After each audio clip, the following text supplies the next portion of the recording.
सविस्तर बातम्या पाहूयात। लोकसभेमध्ये केंद्र सरकार विरोधातील अविश्वास प्रस्तावावर सत्ताधारी आणि विरोधकांमध्ये खडाजंगी झाल्याचं बघायला मिळालं। लोकसभेमध्ये ठाकरे गट आणि शिवसेनेतही जोरदार शाब्दिक चकमक झडली। ठाकरे गटाचे अरविंद सावंत यांनी खासदार श्रीकांत शिंदे यांच्यावर शाब्दिक हल्ला चढवला। उद्धव ठाकरे 2.5 वर्षात फक्त 2.5 दिवस मंत्रालयात गेल्याचा टोलाही लगावण्यात आला। तर त्याला प्रत्युत्तर देताना अरविंद सावंतांनी श्रीकांत शिंदेंवर हल्ला केला। यावेळी मंत्री नारायण राणे हे शिंदे गटाच्या मदतीला धावून आले। 2.5 साल में जो है 2.5 साल में एक नया रिकॉर्ड यहाँ पे बनाया कि 2.5 साल में सिर्फ 2.5 दिन मंत्रालय जाने का गिनीज वर्ल्ड रिकॉर्ड जो है हमारे मुख्यमंत्री जी ने बनाया था। ऐसा काम जो है यहाँ पर गए 2.5 साल में शुरू था। गंभीरता से हमारे मित्र गोगोई जी ने इस प्रस्ताव को रखा। उसके बाद में जो भाषण मैं सुन रहा हूँ, 1953 में क्या हुआ, 76 में क्या हुआ, पैदा भी नहीं हुआ था तू। तो ये सारा जो बताने की बात चल रही है वो पूरा विषय को लेकर उसकी गंभीरता को कम करने का जो प्रयास हो रहा है उसकी मैं निर्भत्सना करता हूँ। खाली अभी जो आवाज आ रहे हैं ना, वो बिल्ली का टाइगर का आवाज नहीं है, वो खत्म हो गए। अभी वो उनको कोई हमारे पंतप्रधान जी के ऊपर बोलने का कोई अधिकार नहीं है, औकात नहीं है उनकी पंतप्रधान जी के ऊपर बोलने की। जी अभी आपने देखो महाराष्ट्र में कहाँ तक है, कभी डूबने वाले वही देखो।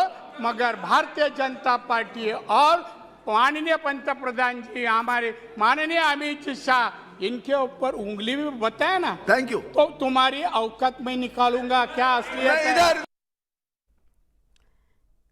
देशामध्ये लोकसभेचं अधिवेशन सुरू आहे आणि त्या संदर्भातलीच बातमी विरोधक आणि सत्ताधाऱ्यांमध्ये शाब्दिक युद्ध रंगलेलं आपण बघितलं। खासदार श्रीकांत शिंदेने उद्धव ठाकरेंवर घणाघाती टीका केली। उद्धव ठाकरे मुख्यमंत्री असताना महाराष्ट्रात हनुमान चालीसा म्हणणाऱ्यांना तुरुंगात डांबलं गेलं, हे वाक्य जेव्हा श्रीकांत शिंदे म्हणाले तेव्हा विरोधी बाकांवरून आवाज आला, तुम्हाला तरी हनुमान चालीसा म्हणता येते का, असा सवाल विरोधकांनी करताच त्यावर खासदार श्रीकांत शिंदे म्हणाले, होय मला पूर्ण हनुमान चालीसा येते। आणि मग त्यांनी लोकसभेमध्ये पूर्ण हनुमान चालीसा म्हणून दाखवली। यावेळी शिवसेनेच्या आणि भाजपच्या खासदारांनी बाक वाजवले आणि श्रीकांत शिंदे यांचं कौतुक केलं। आज हनुमान चालीसा भी पढ़ने पर जो है महाराष्ट्र में निशिकांत जी रोक थी। जो हनुमान चालीसा, मुझे पूरी हनुमान चालीसा आती है। जय हनुमान ज्ञान गुण सागर, जय कपिसत जो लोक जागर, रामदूत अतुलित बलधामा, अंजनी पुत्र पवन सुतनामा, महावीर विक्रम बजरंगी, कुमति निवार सुमति के संगी, कंचन वरण विराज सुबेसा, कानन कुंडल कुंचित केसा, हाथ वज्रो ध्वजाउ राजे, कांध मूज जनेऊ साजे, कंठ शंकर सुवन केसरी नंदन, तेज प्रताप महाजगवंदन, विद्यावान गुणी अति चातुर, राम काज करे बिल्कुल आतुर। चलिए पूर्ण कीजिए। हम बाला साहब के विचारों पर चलने वाले लोग हैं, हिंदुत्व पर चलने वाले लोग हैं। यहाँ पर सिर्फ नाम लेकर जो है हिंदुत्व का नाम खाली नहीं लेते हम लोग। यहाँ पर जिन्होंने जिनको जो है हनुमान चालीसा यहाँ पर पढ़नी थी उनको जेल में डाला गया। सर आपको जब मौका मिलेगा आप बोलिएगा अपनी बात। जी उनको जेल में डाला गया और उनके ऊपर देशद्रोह का आरोप जो है वहां पर लगाया गया। जी राष्ट्रवादी काँग्रेसच्या खासदार सुप्रिया सुळेंनी लोकसभेमध्ये अविश्वास प्रस्तावावर बोलताना मोदी सरकारवर जोरदार हल्लाबोल केला। सरकार कामाचा प्रचार करताना 9 वर्षातील नवरत्न याचा अनेकदा उल्लेख करतं, पण सुप्रिया सुळेंनी महागाई संदर्भातला पाढाच वाचला। राज्य सरकारांच्या कामामध्ये हस्तक्षेप, महागाई, LPG सिलेंडरचे वाढलेले दर, देशातील महत्त्वाच्या संस्था मोडीत काढणे, जुमलेगिरी करणे, कायदा आणि सुव्यवस्था हाताळण्यात अपयश ही सरकारची नवरत्न आहेत, असा टोला सुप्रिया सुळेंनी लगावला। या 9 वर्षांमध्ये भाजपने विविध राज्यांमध्ये 9 सरकारे पाडली, त्यात महाराष्ट्रात 2दा सरकारे पाडली, अशी टीका सुद्धा सुप्रिया सुळेंनी केली। सर 9 साल में 9 सरकारें बीजेपी ने गिराई है। अरुणाचल, उत्तराखंड, मणिपुर, मेघालय, कर्नाटका, गोवा, मध्य प्रदेश, पुडुचेरी और महाराष्ट्र 2 बार। बहुत हो गई महंगाई की मार। प्याज के बारे में और दूध का मैं छोटा उदाहरण दूं, प्याज के बारे में मैंने जब गुजरात महाराष्ट्र में इतना प्याज था, मैं विनती करके थक गई कॉमर्स मिनिस्ट्री को, पीयूष जी गोयल को मैंने ट्वीट भी किया था, उनका जवाब भी आया था कि आप ये प्याज जो महाराष्ट्र में पड़ा है कोई नहीं ले रहा है, उसको प्लीज़ आप एक बाहर भेज दीजिए, because globally there were less onions, there was no production, but India had a surplus. Why did you do this? This is why we have no confidence in this government. दूध के बारे में इसी सरकार ने एक ऑर्डिनेंस, एक paper निकाला था कि we will allow import of milk from abroad. When there is surplus in this country, यहाँ के किसान को भाव नहीं मिल रहा है, तो आप बाहर से क्यों दूध ला रहे? प्याज तो नहीं भेज रहे, प्याज जाने के लिए मनाही है, यहाँ किसान मर रहा है, लेकिन बाहर से दूध आप लाएंगे वो अलाउड है. How can we have confidence in this government sir? How can we have faith in this government? Vande Bharat की बात करते, अच्छी बात है, मैं उसका स्वागत करती हूँ, लेकिन वंदे भारत के साथ अगर गरीब ट्रेन और रहते, गरीब रथ होते, तो मैं भी इनके साथ बोलती कि अच्छी बात है. और वंदे भारत में कौन सी ट्रेनें रुकती है? मेरे निर्वाचन क्षेत्र में 3 स्टेशन है, दौंड, नीरा, भिगवण, सब ट्रेन वहाँ की बंद कर दी है, नो स्टॉपेजेस. क्या करूँ उस वंदे भारत का? ऐसी जाती है जब से 1 सेकंड में. बस देखे जाए, बच्चों को दिखाए कि यूपीए की सरकार जब थी ना, तो यहाँ 10-10 ट्रेनें रुका करती थी. ये जब एनडीए की सरकार आई ना बेटा, ये बहुत अच्छा है, अच्छा है, ये ट्रेन जाती थी, आज रुकती नहीं है. और वंदे भारत गरीब के लिए नहीं है, गरीब रथ गरीब के लिए है. राष्ट्रवादी काँग्रेसचे अध्यक्ष शरद पवार यांनी नवी दिल्लीमध्ये पुण्यातील महत्त्वाच्या पदाधिकाऱ्यांची बैठक घेतली. या बैठकीत शरद पवार यांनी मोठं वक्तव्य केलेलं आहे. आयुष्याच्या अखेरच्या क्षणापर्यंत भाजपसोबत कधीही तडजोड करणार नसल्याचं शरद पवार म्हणाले. मनात कुणीही संभ्रम ठेवू नका, आपण भाजप बरोबर जाणार नाही. आगामी निवडणुकीच्या दृष्टीने पक्षाची बांधणी करा, आपला विचार लोकांपर्यंत घेऊन जा, असा सल्ला शरद पवारांनी कार्यकर्त्यांना दिला. मनात संभ्रम न ठेवता काम करा, असंही यावेळी शरद पवार म्हणाले.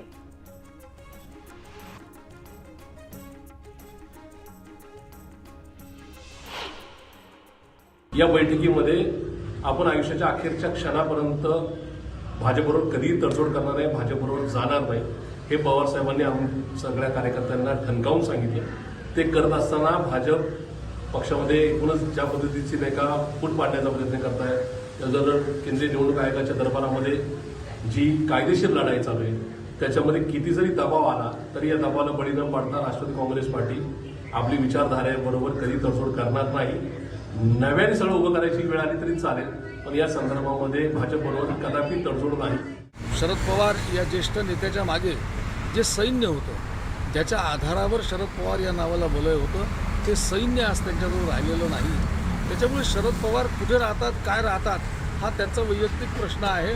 राहिला विषय प्रभावाचा, जनतेतील प्रभावाचा, तर जनतेतील प्रभाव असलेलं जे सैन्य आहे, ते सैन्य अजित पवारांच्या नेतृत्वात भारतीय जनता पार्टीच्या सोबत आलेलं आहे. शिवसेना उद्धव बाळासाहेब ठाकरे गटाचे नेते आणि माजी मंत्री आदित्य ठाकरे यांनी मुंबईच्या एंट्री पॉइंटवरचे टोलनाके बंद करण्याची मागणी केली आहे. पण आता आदित्य ठाकरेंच्या या मागणीवर मनसेनं त्यांना आव्हान दिल्याचं बघायला मिळतंय. नुसते बोलू नका, टोलनाके बंद करून दाखवा म्हणत मनसेनं टोलनाक्यांच्या मुद्द्यात उडी घेतली आहे. त्यामुळे मुंबई एंट्री पॉइंटवरच्या टोलनाक्यांवरून ठाकरे सेना आणि मनसेत जुंपल्याचं बघायला मिळतंय.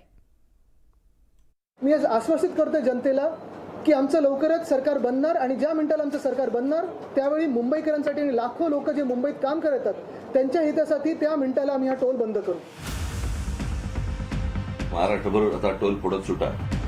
काका राज ठाकरेंच्या पावलांवर पाऊल ठेवत आता आदित्य ठाकरेंनी टोल नाक्यांचा मुद्दा हाती घेतलाय. सोमवारी आदित्य ठाकरेंनी टोलच्या मुद्द्यावरून सरकारवर निशाणा साधला.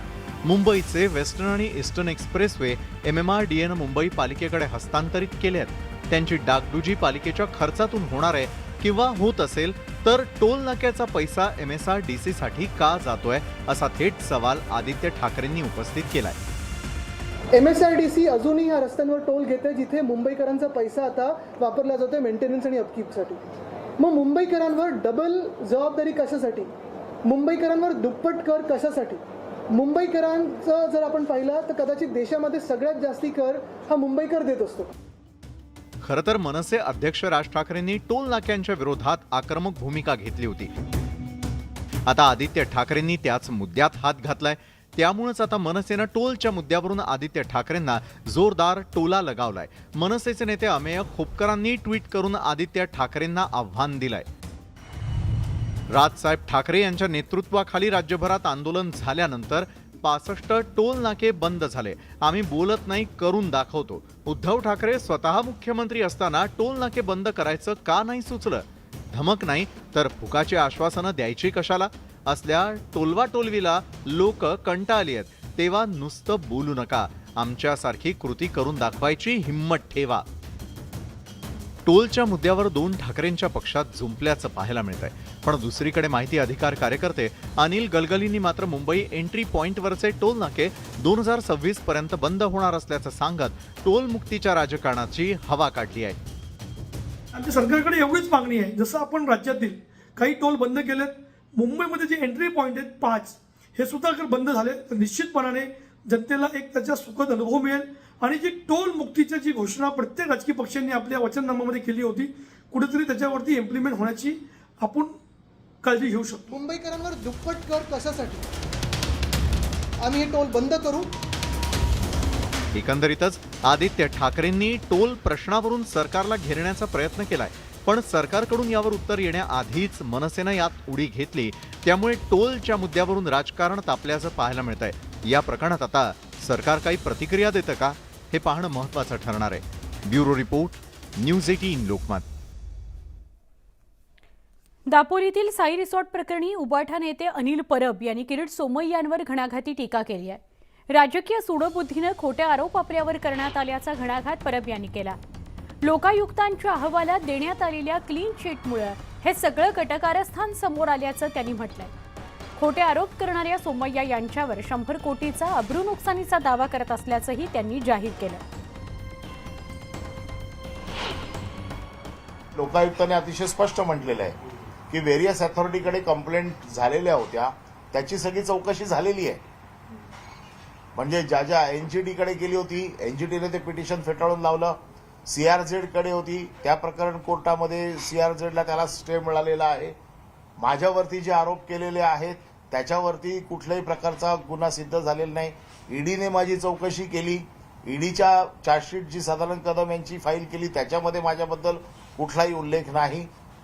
त्यामुळे या सगळ्या गोष्टींचा विचार करता माझा ह्याचा रिसॉर्टशी काही संबंध नाही, की मी कुठलंही चुकीचं काम केलेलं नाही आणि त्याची योग्य चौकशी होऊन मला निर्दोष मी आहे हे सिद्ध होईल. फक्त अडचण अशी आहे की ह्या दरम्यान माझी झालेल्या बदनामीचं काय? ह्या दरम्यान जी माझी बदनामी केली गेली की अनिल परब यांचा काळा पैसा याच्यामध्ये वापरला गेलाय, अनिल परब यांनी भ्रष्टाचार केलाय, हे जे काय आरोप माझ्यावरती केलेत याला उत्तर कोण देणार आणि माझी बदनामी कोण भरून देणार?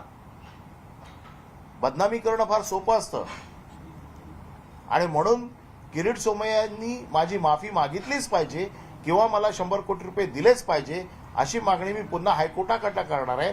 नाही, ही जेव्हा सुनावणी येईल त्यावेळेला ज्या चॅनलवरना बदनामी झालेली आहे त्या चॅनलला देखील कोर्टामध्ये उत्तर द्यावं लागेल ना, की त्यांनी कुठली सत्यता तपासून बघितली आणि त्याच्यावरती ही ट्रायल चालवली. पुढच्या बातमीकडे आपण वळतोय.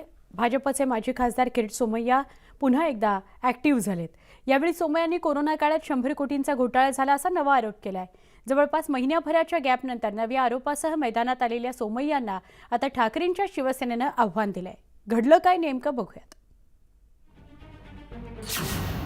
मुलुंड कोविड सेंटरमध्ये 100 कोटींचा घोटाळा.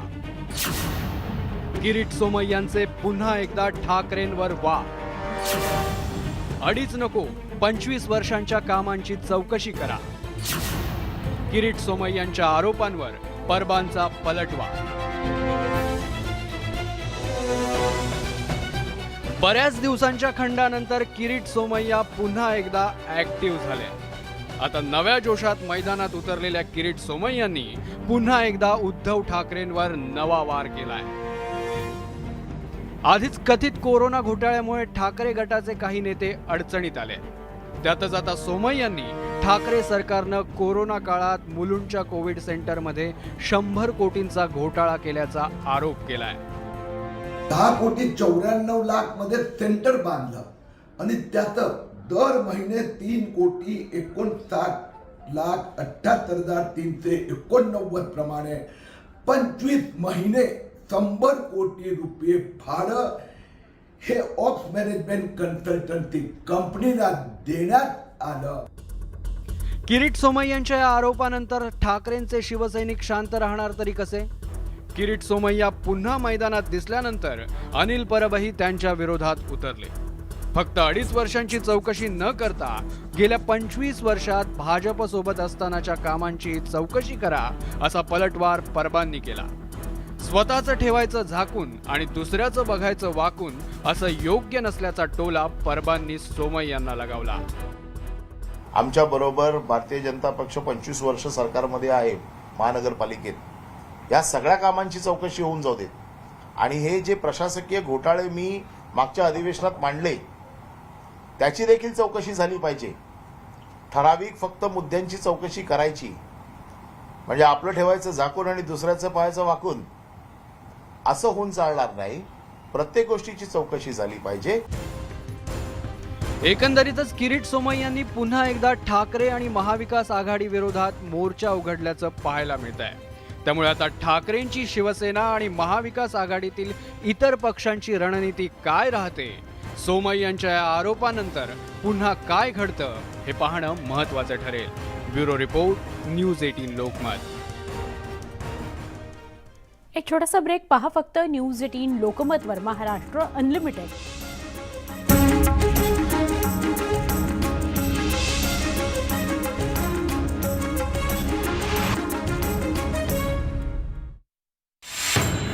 जगासोबत चालायचं